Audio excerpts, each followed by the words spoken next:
O yana tabiat bu zamonning kelgusi egilinish huquqini hech qanday millat yoki irq saqlab bermaydi. Tinchlik usuli bilan qo'lga keltirishga bo'lmaydigan narsalar musht orqali qo'lga keltiriladi.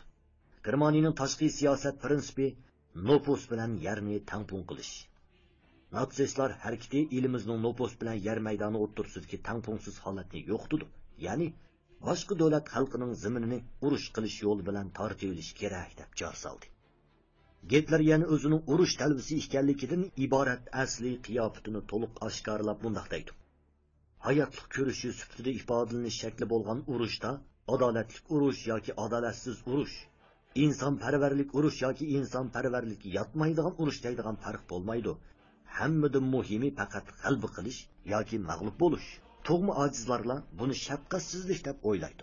Halbuki insonparvarlik ahmoqlik, qo'rqinchoqlik va o'zini aqlli chog'lashning aralashmasi xolos. İnsaniyet mangulik kurashda zo'r yudi. Mangulik tinchlikda halok bo'ladi. Shunga urushdan qo'rqmaslik kerak. Germanlar Germaniya davlati zamin uchun hech nimaga qaramay qo'liga qurol elish lozim. Undaqda Germaniyaga zodi qanchalik zamin bo'lsa yetadi. Hitlerning ishtihasi cho'ng. Uning deginichi bo'lganda Germaniyaning chegarasi 6 asr ilgirki germanlarning Slavyanlarni sharqqa qo'g'lab atgandagi yillarga qaytish kerak edi. Biz bugun Yevropada 80 million germanga ega. Ya'ni 100 yil o'tib bu quruqlikda 250 million german bo'lgan chaqdala bu diplomatik siyosatning to'g'riligi e'tirof qilinadi. Bu uning Fransiyani yo'qotish, Avstriya, Chexoslovakiya, Polshani yutib olish, oxirida Rossiyani istilo qilish degan edi. Hitlerning qarashicha Fransiya Germaniya millatining shafqatsiz ashaddiy dushmani bo'lib, hozir yoki kelgusida bo'lsin, ikki davlat o'rtasidagi ziddiyat mangulik edi. Murassa qilg'ili bo'lmaydi. Germaniya qachonli bo'lsin Fransiyadan hisob olish kerak edi. Bundaq bo'lganda Germaniya fursat topsila sharqdagi ziminlarni tortib olib, Newton retsarlarining qadimki yo'lini bo'ylab yurish qilib, Germaniya qilichi orqali Germaniya sapiniga yer, Germaniya xalqiga kundalik bo'lk tepib berish kerak edi. Kelgusidan elib aytganda Germaniya millatining zimini sharqda edi. Hitler bu kitobida prinsipni so'zlab qolmasdan yana manfaatni tushundirgan. Oxirida qalblarni o'yg'atgan. U quturab qulluq qilib, germanlarning millatchilik kayfiyatini ulg'aytgan. Har qanday kishi faqat millatning ishini o'z burchi deb bilishga tayyorlanishi kerak. Milliy manfaatdan ustun turadigan g'oya yo'q.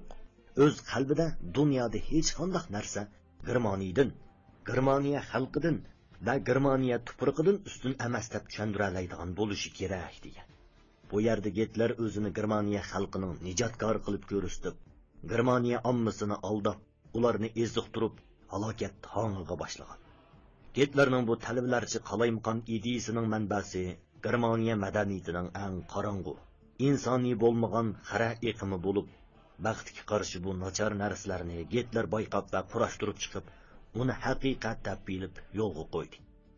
Ya'ni Hitler eng cho'qinadigan faylasuf Nietzsche o'z asrida huquq va irodani tashviq qilib, odatdan tashqari odamlar haqida cho'qon selib, odatdan tashqari odamlar odam bilan zaminning bir tal yipi, bu qashdan u qashqu tutishadigan Hasan Husanning nuri deydi.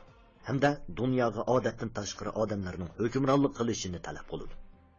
Xalqni xizmat qilmasdan urush qilishga, tinchlikni kerak qilmay g'albini qo'lga keltirishga chaqirdi. U ich og'ritish bir xil go'zal axloq emas, balki ojizlarning kuchlarini oldishidagi bir xil vosita. Shundoq bir yangi axloq yaratish kerakki, u xil yangi axloq kuch va qudratini yaxshi narsaga aylantirish, ojizlikni yomon narsaga aylantirish, kuchliklar ojizlarga hukmronlik qilishi, ularni past ko'rishi kerak deb qaraydi. Hitlerning ba'zi ideyalari ana shu Nietzschening falsafi ideyasidan terib olingan. Germaniyaning an'anaviy ideyasida azaldan huquq va irodaga qarta madiya, hech nimadan hiqmaydigan militarizmga qarta bir xil asabiylik, o'z millatining boshqa millatdan afzal ekanligiga bo'lgan ishonch bor edi. Bu xil ideya Hitler tarafidan shu qadar ko'p turildiki, u bir xil kasallikka aylanib, keyingi yillarda Germaniyaning 2 dunyo urushini qo'zg'ab, Yevropa va butun dunyoni g'oyat zo'r baloyi ofatga giribtor qilgan ashaddiy qotilga aylantirib qo'ydi. Hitler turmidagi chaqda, turmi sirtidagi siyosiy vaziyatda zo'r o'zgarish bo'ldi. Cumhuriyet hökuməti öy joyini rəniga qo'yish mariki tarqitib, pul paxallıqını to'sib qoldi. Davis planını qabul qilib, nihoyatda jiq xalqarалық mal uchun to'lanadigan pulga ega bo'ldi. Chet el mablag'ining uzilmay kirib turishi bilan Germaniya egiligi eng qiyin o'tkaldan o'tib, gullanishga boshladi. Iqtisodiy taraqqiyotning turtkisi bilan jamiyat tartibi yaxshilandi. Bu ahvolda hukumatga qarshi urush xumar natsistlar partiyasi bilan shimoldagi ba'zi millatchilar guruhining davlatning siyosiy hayotidagi obro'yi tushib, kundan kunga zaiflashib ketdi.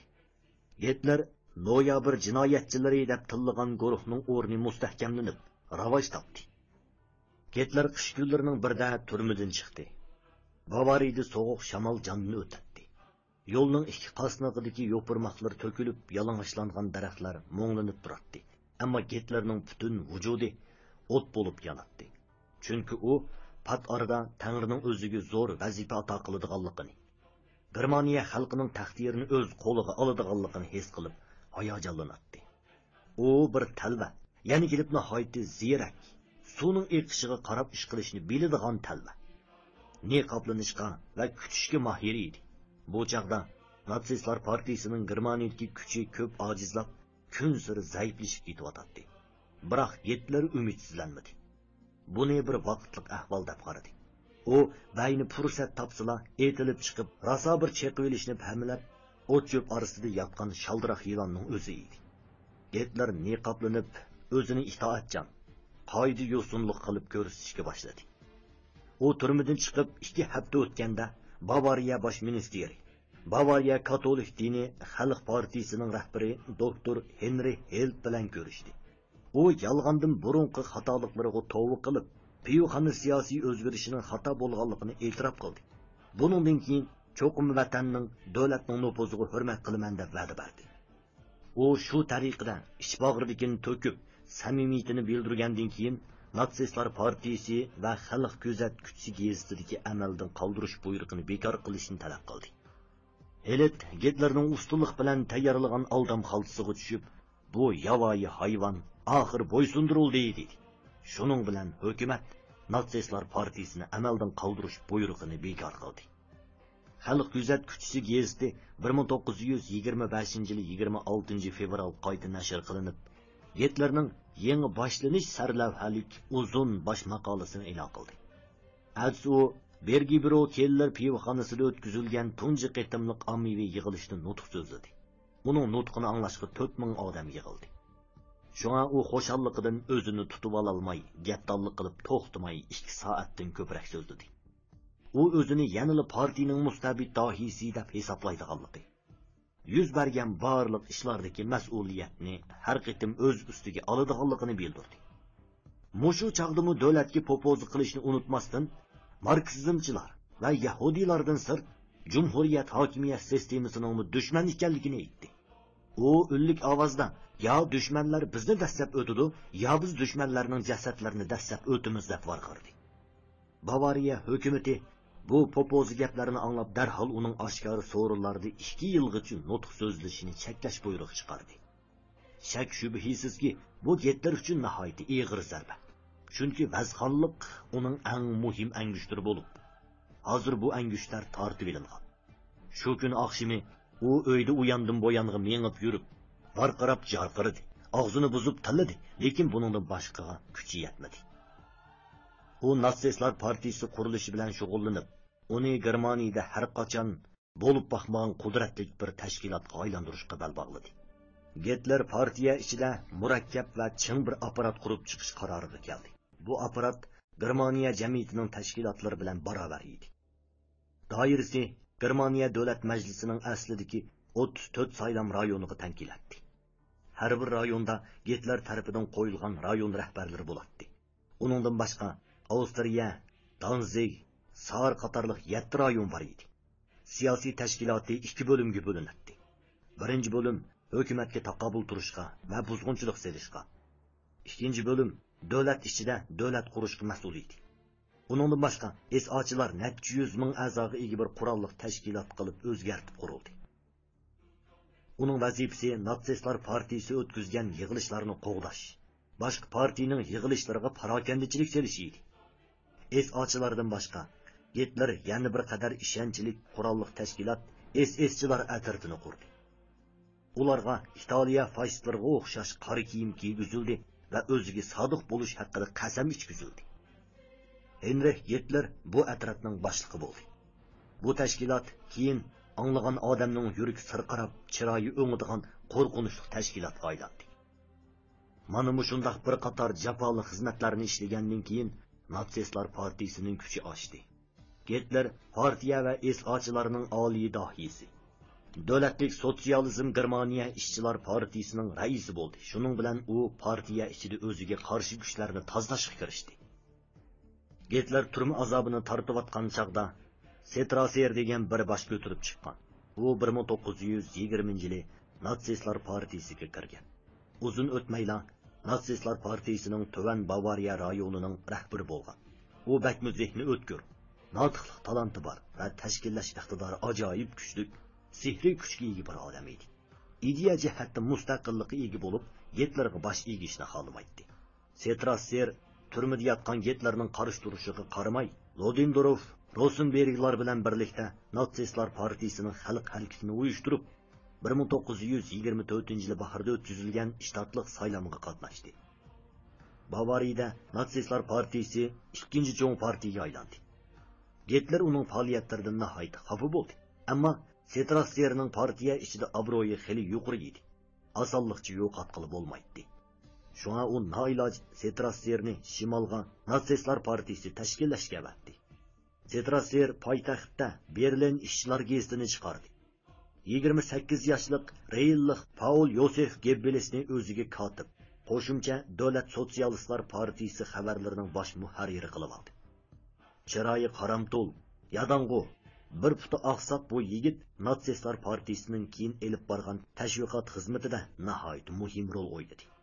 Goebbelsni Strasserning radikal pozitsiyasi maftun qilgan bo'lib, u davlat sotsializmi ichidagi sotsializm tashabbusiga e'tiqod qilib, Natsistlar partiyasini proletariyatga tayinib qurib chiqmoqchi bo'layotdi. Halbuki bu doiralarning siyosiy ko'z qarashidan osmon zamin farqlanadi. Hitler buningdan bakli biyoram bo'lib o'ltirolmay qoldi. Agar Strasserning mushu peti taraqqiy qilib ketaverishiga yo'l qo'yilgan bo'lsa, keyin ishning yig'ishtirib olg'ili bo'lmaydigan darajaga yetadiganligini to'lib yetdi-da, Strasserni partiyadan qo'g'lab chiqarib yetishni qaror qildi.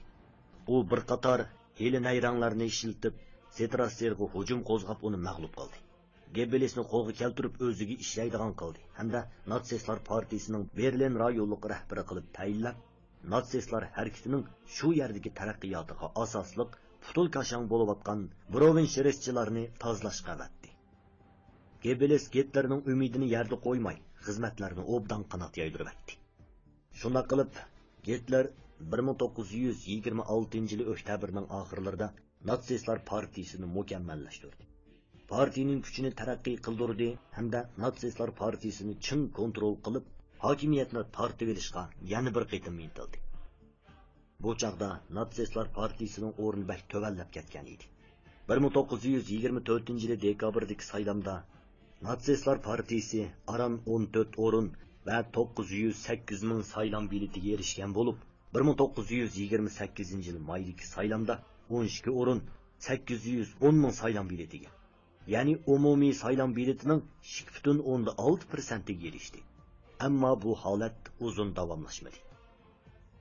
1929-1933 yillardagi iqtisodiy krizis Hitlerga tepulg'isiz fursat yaratib berdi. U kuchlik iqtisodiy bo'ron chapqun ichida bor kuchi bilan panohlanadigan joy izlab yurib, oxiri turli o'ttirib burjozlarning kutilmagan holdagi zo'r qo'llashiga ega bo'ldi.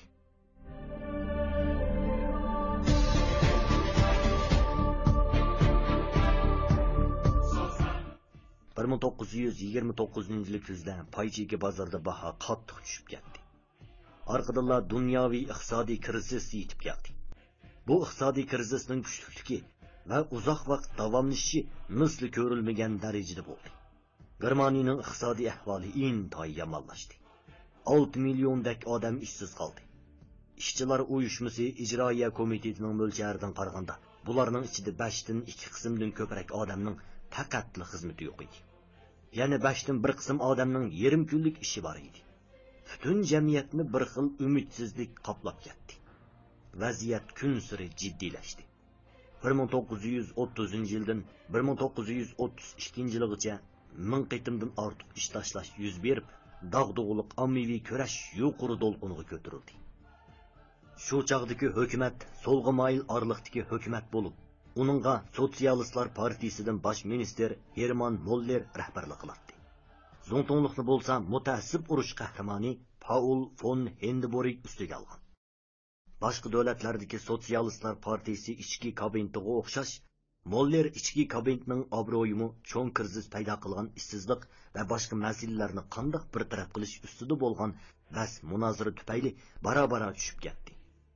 Solchillar ishsizlarga berilgan qutqizishni ko'paytirishni qo'llaydi. O'ngchillar bo'lsa, xarajatni qisqartirish va xomchotni tangponglashtirishni ching turadi. Keyingilarning fanjini ko'p sonliq iqtisodshunaslarning qo'llashiga erishdi. 1930 yil martda Moller ichki kabineti istifa berishga majbur bo'ldi. Shuningdan boshlab Germaniyaga orliqdagi guruhlar va o'ngchillarning siyosiy partiyasi hukmronlik qildi. Keyin vazifaga o'ltirgan Katolik diniy markaziy partiyasi parlamentining rahbari Henrich Bironing shafqatsiz, kaskin, ammo aqlliq, to'g'ri odam edi. U xalqning do'stligiga emas, hukumatiga erishdi. U Germaniyada muhim parlament tuzumidagi hukumatni asliga keltirib, davlatni barg'on siri tushkunlashayotgan iqtisodiy vahima va siyosiy malmonchilikdan qutqizishni umid qiladi. Yaxshi niyatlik bu vatanparvar mushundoq tirishchilik ko'rsatish natijasida Germaniyaning demokratik siyosiy tuzumiga go'rko'lab berdi. U parlamentda ko'p sonliq parlament a'zolarining qo'llashiga erisholmay, asosiy qonunning 48-moddasiga murojaat qildi. Bu modda bo'yicha bo'lganda, Zo'ngtung jiddiy paytlarda turli buyruqlarni chiqarishga huquqli bo'lib, davlat parlamentida ko'p ovozning aniq rad qilishiga uchurmisizlar. Bu buyruqlar qonuniy kuchga ega bo'ladi. Biroq parlament buniga Zo'ngtungning buyruqini bekor qilishni talab qilish haqida qaror ma'qullash orqali inkos bildirdi. Bironing Hindenburgni davlat parlamenti tarqitib etishga qoyil qilish orqali o'zi ko'p o'ringa ega bo'lish va bu davlatni muntazam parlament shaklida idora qilish imkoniyatiga ega bo'lish uchun 1930 yil sentabrda saylam o'tkazishga buyruq tushirishni talab qildi. Saylam natijasi Gitlerning Natsistlar partiyasini ajoyib obdan fursatga ega qildi. Amaliyotda Gitler bu iqtisodiy krizisning o'ziga karomat yaxshi fursat yaratib berdiganligini burunli paraz qilgan. O'ziga karomat yaxshi fursat yaratib berdiganligini burunli paraz qilgan. Shunga u Germaniya xalqining beshiga kelgan baloyi ofatlarga zodil ish og'ritmadi. Aksiya, shu eng zulmatli kunlarda, ya'ni zavodlar ishdan to'xtagan, ishchilar ishsiz qolgan, mal bahosi o'rlab ketgan, xalqning jon beqishi mushkul bo'layotgan chog'da uning ko'ngli yayrab, xo'shalligini bosolmay qoldi. U men umrimda mushu kunlardagidek huzurlanmagan, ko'nglimda bundoq qanoat his qilib boqmagan edim. Chunki shafqatsiz reallik germaniyaliklarning ko'zini ochdi dedi. U qarindoshlarining noroziligini, o'zining qora niyatini siyosiy jihatdan qo'llaydigan kuchga aylantirmoqchi bo'ldi. Saylam natijasi chiqqandan keyin buningdan hatto Gitlermi qattiq hayron bo'lib, og'zini ochib qoldi. Sabab 1930 yil sentabrdagi saylamda Natsistlar partiyasining davlat parlamentiga vakil soni 12 dan 107 ga yetib, Natsistlar partiyasi bu davlatdagi ikkinchi cho'ng partiyaga aylangan. Bu kutilmagan natija tadrijiy yo'sinda Germaniya davlat parlamentining parlament tuzumidagi siyosiy tuzumini buziladi.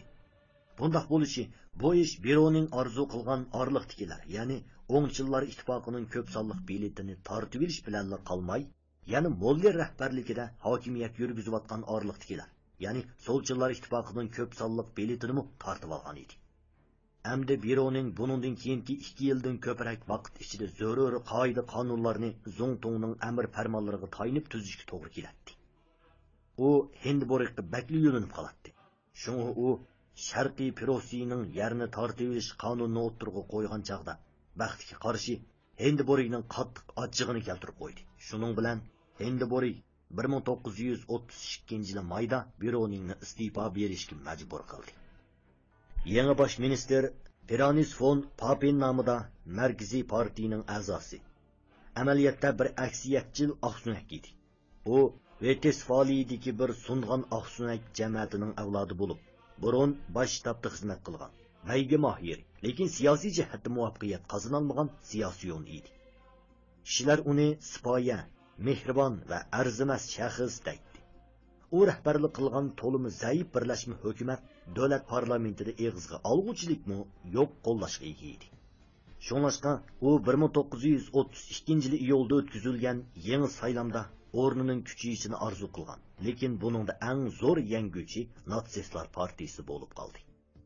31-iyuldagi saylamda davlatlik sotsial demokratlar partiyasi zo'r g'alaba qilib 13.745.000 saylam biletiga erishib, parlamentda 230 o'ringa ega bo'ldi-da, nihoyatda o'ng'ayla parlamentdagi eng cho'ng partiya bo'lib qoldi.